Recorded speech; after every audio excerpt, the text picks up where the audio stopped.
রাম, শ্যাম এবং যদু যথাক্রমে 5,000, 4,500 এবং 7,000 টাকা দিয়ে একটি ব্যবসা শুরু করে। বছরের শেষে তাদের লাভ হয় 11,550 টাকা। ঠিক আছে, তবে লাভের কে কত টাকা পাবে? তো আমি ফার্স্টে কি করব?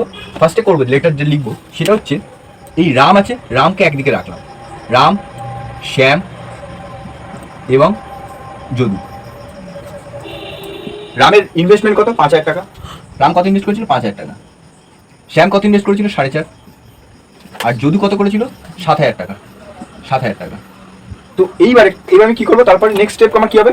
নেক্সট স্টেজ হবে যেটা, আমার এই শূন্যটা কেটে যাবে, কারণ এখানে সবার দুটো করে শূন্য আছে। তারপরে কি দাঁড়ালো?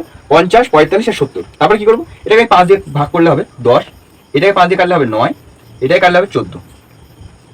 তো আমার কিসে বেরোলো? এটা আমার তাহলে অনুপাতে বাড়লো, 10:9:14, তাই তো? আচ্ছা, এখানে এবার বলে রাখি যে এখানে বছরের শেষে তাদের লাভ হয়, মানে রাম যে 5,000 টাকাটা ইনভেস্ট করেছে সেই টাকাটা কিন্তু 12 মাসই খাটছে, মানে অ্যাকচুয়ালি কিন্তু 12 মাসটা এখানে হচ্ছে, এখানেও 12 মাস খাটবে। শ্যাম যে টাকাটা ইনভেস্ট করেছে 4500 টাকা, সেটাও কিন্তু 12 মাস খাটছে, 12 মাস খাটছে, মানে পুরো 1 বছর খাটছে। যদু যে টাকাটা ইনভেস্ট করেছে 7,000 টাকা, সেটাও কিন্তু 12 মাস খাটছে, 12 মাস খাটছে। তো আমার এখানে সব কটা 12 কি হবে? কেটে যাবে। তো লাস্টে সেই 10:9:14 থাকে। তাহলে এইবার আমি কি করব? এইবার আমি এদের সবার যোগ করব। কেন? কারণ আমার আনুপাতিক ভাগারটা হচ্ছে, আনুপাতিক ভাগার বলতে এই 10, 9 এবং 14 এদের যোগ পাবে। তো আমি যোগ করব 19 আর 14, 33। যোগ করলে হবে 10, 19, এই 10, 9 এবং 14 যোগ করলে হবে 33।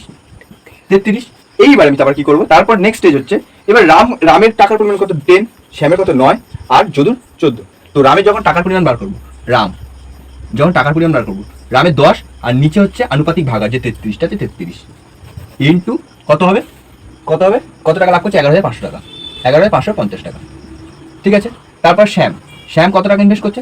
শ্যাম হচ্ছে এই 9 আছে, তো 9/33 ইন্টু 11,550 টাকা। আর যদু কত টাকা ইনভেস্ট করছে? যদু করছে হচ্ছে তোমাদের 14/33 ইন্টু, যদু সবচেয়ে বেশি টাকা ইনভেস্ট করেছে, 11,550 টাকা।